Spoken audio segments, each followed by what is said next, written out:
Welcome to another bumpy edition, it seems this time, of Uplifting Interviews with Total Strangers. We've got Clark this morning. How we doing? Say hi to the crowd. How's it going? Clark is heading to the airport, going back home. Did you have some fun here? Yeah, I did. What'd you do?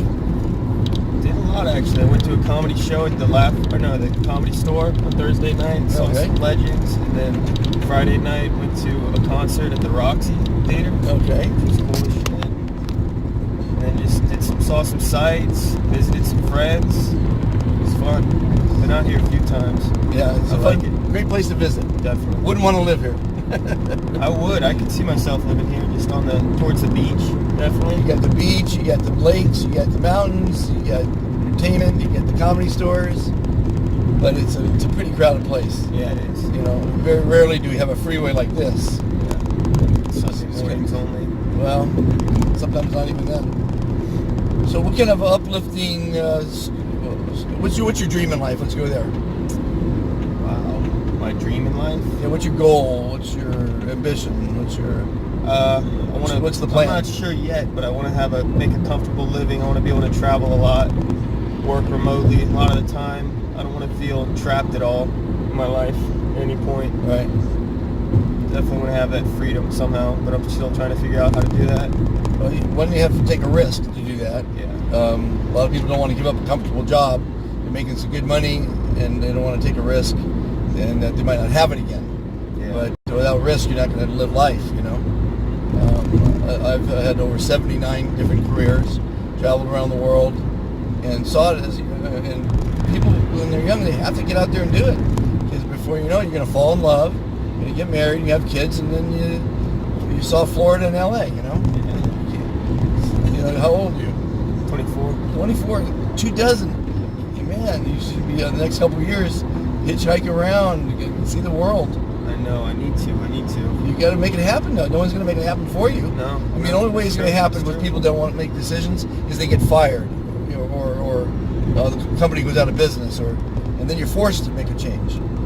But I've been interviewing people the last couple of weeks, and this one young man was in production making great money, but saw that he was just working the weekends, and he said, I got to do something. He was 23, and he quit his job, and he went out, he's traveling.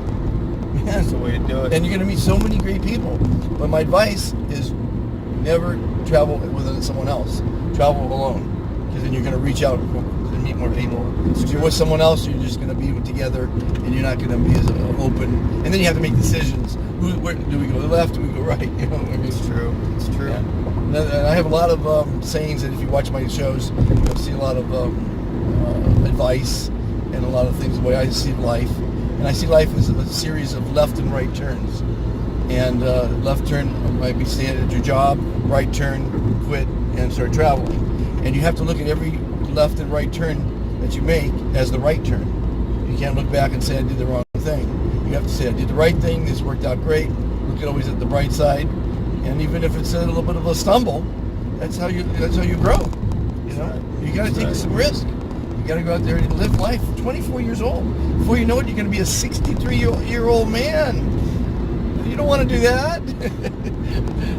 No, but I mean, at 63, I feel like I'm 24. Which drives my wife crazy. Because I just love life. I love meeting new people. I love doing new things. That's why I've worked in over 79 different fields, you know. So, where did you start your career? Well, You said you had multiple careers. 79. I mean, but I don't say I've worked in 79 different fields. I haven't had 79 different careers. The fields are other people's careers. In other words, at 9 I picked grapes. That's someone's career. Okay. I built a silo in Iowa. That's someone's career. I was a waiter in Florida. I ran a snow machine in Switzerland. Those are people's careers. Yeah. I produced concerts. I was 20th Century Fox's largest Portuguese dubber. You know, I was a Portuguese dubber. That's somebody's career, you know what I'm saying? So I've got a lot of experience. So we're coming to the part of the show, of the interview, where you could ask advice. And typically, I'm going to give you some really good, sound advice. It could be on meeting girls, relationships. It could be on business, travel, anything comes to mind that you might like some advice from a modern day philosopher? Okay. What do you got for me? I just started working with a job a couple months ago in January, and it's definitely not something I love, to be honest. I don't plan on doing it as a career, but I just don't, in terms of exit opportunities, I just don't know how to make that move, because I want to work with small business or something that I'm working to grow each day. I just don't know how to get into that without starting your own idea, doing it on your own. Well, I recommend doing it on your own, of course, but you've got a city gig now. Now you've got to dedicate an hour a day at night to the internet, which is full with, great ideas and companies and startups. I would attend in your local area, go to those little co-working places where there's, a dozen people like you, your same age, that are all ambitious and young and have great startup ideas, and attend, meetings in the area on networking. Because if you look in the dictionary under networking, it says see Monty. I network in an elevator. It's networking. It's meeting more people. The more people you meet, the more opportunities you're going to have to go forward. And you can't be shy. You're going to sit next to someone on an airplane today. Don't look forward. Don't put blinders on like most people do. Talk to the person next to you. More than likely, and I can prove it time and again, the person sitting next to you has some connection with you. We're all connected. It might be 3 or 4 degrees, and it might take 8 hours to figure out what's the connection. But in the tennis world, if you know anything about tennis, you and I are connected. Because my sons were pros, and they were pretty popular. That's an easy route. But I mean, and then you could ask people like, what school did you go to? And you just got to start asking enough questions to see where the connection is, But there is a connection.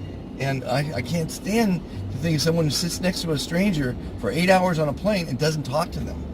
I mean, that just doesn't make any sense to me. I talk to people. My wife says I make friends in elevators in one floor. I give you a good fun story. I don't think I've told this on the show yet. I'm at the Cannes Film Festival, and I was this girl had a ticket. She was all dolled up, but you don't go alone, And so I came into the office because all the hotel rooms are offices, for the film festival. Yeah. And she goes, will you go with me to the premiere? I said, sure. So we walked out to the Croisette, and it's literally a quarter of a mile from here, maybe to that building there. Not far. But we're late, and you don't run, with a big gown on. Yeah. And so I flagged down a car, and it didn't stop. The second car was a stretch limousine. And he pulls over, and obviously the guy told the driver to put them in the front seat because they knew we weren't bad people. Yeah. It's everyone's going to the premiere, and we're dolled up, so he gave us a ride. So I get in the car, and as I told you, I'm a networking guy and never pass up opportunities. I look in the back, and this guy is amazing, the richest guy I've ever seen in my life, sitting next to the most beautiful woman ever. I mean, they were just dripping with money. Yeah. So I knew I had 1 minute to make friends. In that 1 minute, I made friends. We switched cards. So when we get, it pulls up, and I said to the girl, just follow my lead. So they open his door, and he gets out. It's a red carpet, paparazzi, thousands of fans. It's the scene, right? Yeah. The Cannes Film Festival. Anyway, so he starts walking up the center of the red carpet. Typically, the stars go up the left, and regular people go up the right, and he's going up the middle. This particular night, anyway, and I just get right behind him because we got out of the same car. Yeah. No one knows we're not with him, right? And he can't do anything because anyway. So we walk up the stairs, and at the top of the stairs, he shakes hands with this couple, and they're all surrounded by police and security, and they say hi and chit chat for a second, and then we're right with them, so we shake hands with them. And then we get in the lobby, and the girl's beside herself. She goes, "Do you know whose hand you just shook?" I go, "Not a clue." She goes, "That was the president of France." What? So guess who picked me up? I have no idea. Who? His name is Silvio Berlusconi. He later became the Prime Minister of Italy. Really? Yeah. So one day I'm going to run into Silvio Berlusconi, and I'm going to say, "Do you remember picking up a guy at the Cannes Film Festival to go to the premiere?" And it'll be a fun thing to say to him. That's crazy. So my life has been filled with stories like that. And if you want more stories like that, you can go to my book, which is published, called Lester's Legacy, because my full name is Lester Monta Cook III. And that's just one of my amazing stories from traveling around. But you just got to grab life. You know, you got to put yourself out there. You know, I mean, how many people would have done that? Most people might have got out of the car and walked their separate way. Mm-hmm. But I saw an opportunity to do something special. You know, jumped on it. Yeah, the other day I told a story, and if you watch these interviews, of when I crashed the Academy Awards. I was on stage at the Academy Awards. So that's a story you have to. I think it's episode number 13. That story. But anyway, so these stories and in these interviews, I typically give advice and I ask advice. But in your case, you need more advice than you're going to give because you're starting out. Yeah. And so it's like life is so short. You can almost remember when you're in high school. Well, I'm sure you remember when you're in high school because it was yesterday, right? And before you know it, you're going to have grandchildren, literally, before you know it. So I would suggest having your goal now is putting 10 minutes aside or an hour every night and do some research on who in your area has the co-work spaces, networking groups, young ambitious entrepreneurial groups. They have entrepreneurial groups. One of my interviews the other day was a guy who for the last 30 years get together every year because they were in their 20s when they started.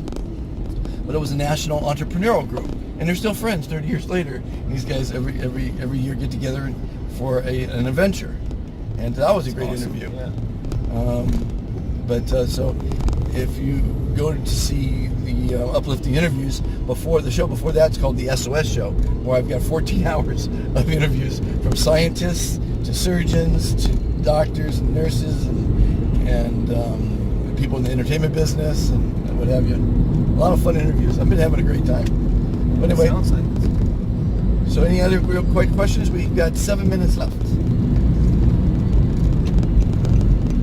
what is your main focus right now? Honestly, you've got a lot going on. A lot going on. Basically, my passion is the veteran deal, and this show and all the other shows I'm doing right now, and the cooking show is designed to give exposure to SOS, which is helping and thanking our veterans. And I feel everyone in America that has a product or a service benefits by joining the organization and offering discounts to veterans. Because if you offer a discount to a veteran, 1, it increases your business, 2, it earns you customer loyalty, 3, it spreads patriotism, and 4, it's a great way to thank our veterans for their service to our country. A small discount. And if you're a masseuse, you can give a discount on that. If you're a taco stand, you can give a discount on your tacos.